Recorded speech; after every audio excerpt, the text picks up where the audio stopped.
takriban ardhi hii imeweza kujitambua, kuweza kufanya baadhi ya mambo kama hivyo, kujitengenezea sarafu yake, lakini maji kuyasafirisha kwa njia ya mfereji, maana yake mabomba ambayo yalikuwa yanatengenezwa kwa nakshi ya kwa nakshi ya mawe matumbawe pamoja na chokaa, wakawa wanaunda aina ya bomba, maji yanatembea ndani yake kama vile mabomba ya plastiki ambayo sasa hivi hizi zinatumika. Alhamdulillah.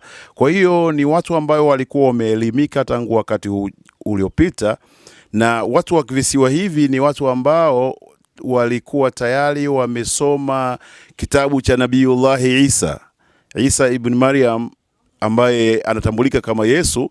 Walikisoma, wakasoma alama za nyakati, ndiko wakajiunga watu wazee kutoka katika ardhi hii na ardhi jirani, wakaenda mpaka Saudi Arabia kwa sababu ya kukisoma kitabu cha Nabiiullah Isa.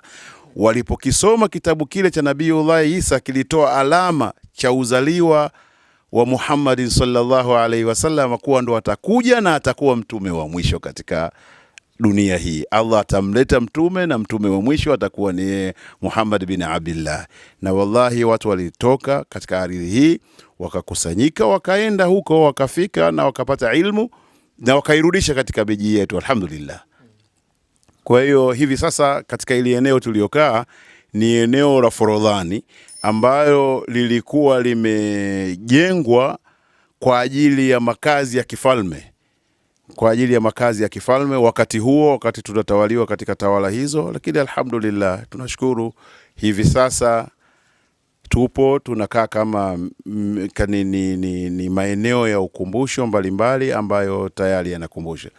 Eneo hili ni eneo maarufu duniani kwa sababu ni eneo ambalo linaona milango ya bahari ambayo vyombo vyote vilikuwa vinafika vya wakati huo, vilikuwa vinafika katika eneo hili, na vilikuwa vinafanya shughuli za kushusha mali na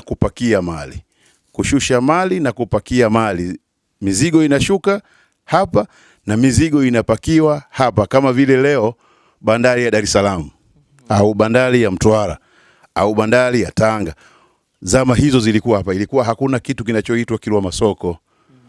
Kilwa Masoko ni mji uliokuja baada ya wakazi wa Kilwa Kisiwani kuhamia katika mji wa Masoko, baada ya kuwa hapa pametosheleza, ardhi ilikuwa imejaa kwa sababu ni kisiwa kidogo. Alhamdulillah. Hivyo basi vizazi na vizazi vilivyobadilishana